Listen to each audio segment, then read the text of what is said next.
Hi,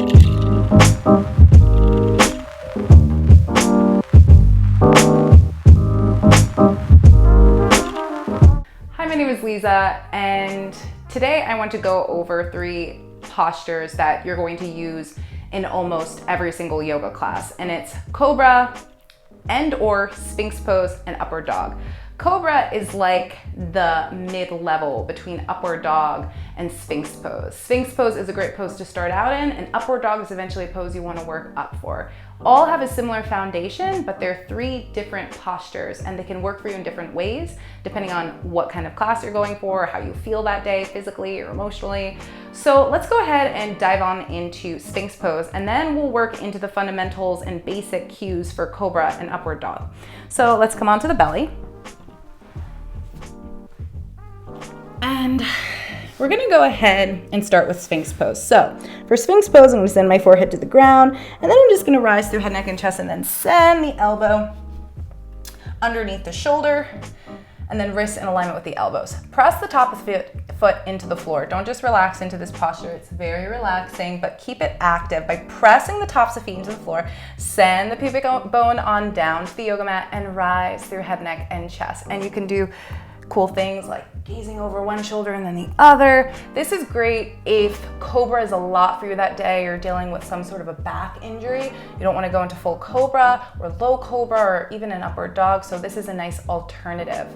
From there, it's the same fundamentals. Let's dive into Cobra. So the tops of the feet are pressed to the floor. The pubic bone is on down. Send the hands to frame the heart. Hug the elbows on in. Melt the shoulders away from the ears. The forehead is down onto the yoga mat because we're going to go ahead and see if we can use our upper back, the tops of the feet and the pubic bone pressing down into the yoga mat to rise on up, peeling on off like tape. Hug the elbows in towards the ribs. We don't want the elbows splaying out like chicken wings. Just keep hugging them in, keep sending the shoulders away from the ears, pressing the fingertips into the mat. Now, if you want to come up a little bit higher, first see if you can send the hands off of the mat. Keep the neck in alignment with the rest of the spine. And then ground down through the fingertips, press into the tops of the feet, press into the pubic bone, and then see if you can rise a little bit more, keeping that form within the upper body.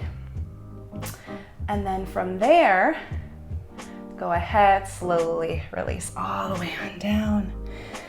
So that's Cobra. Again, you want to first come here and maybe even like a locust pose where you interlace the fingers behind you, melt the shoulders away from the ears to rise through head, neck, and chest, and then send the tops of the feet off of the mat. It's the same fundamentals. You're using very similar muscles every time. Let's dive into our upward dog. So upward dog, we always kind of come into it almost from downward facing dog. And then we kind of come into a plank pose, which is different cues for a different day, but shoulders over wrists.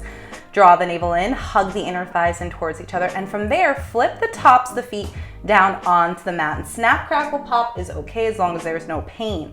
If you can do this, go ahead, send the pubic bone on down, melt the shoulders away from the ears, and come on in to your upward dog. Perfect. Just stay there. It's a lot of core work. You're continuing to press into the fingertips, but again, I'm still using the same muscles that I would in Cobra, so that if I wanted to send the knees to the mat and slowly lower on down, it's almost like I'm coming back in to my Cobra pose, and I could almost reverse the sequence flawlessly. Let me know if you have any questions for Cobra, Sphinx pose, or upward dog. Upward dog is a lot of core strength, and if you can't tell, I'm a little out of breath because doing the 3 together are extremely challenging. But if you can use the same foundation of each posture, really starting with the tops of the feet, sending the pubic bone down, using the upper body to rise through head, neck, and chest, you'll realize that all 3 poses really connect with one another. It's like you're a painter and you're using similar colors, but the technique of how you will paint specific aspects within your portrait will be different. So that's kind of those 3 poses together.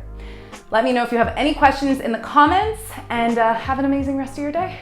Namaste.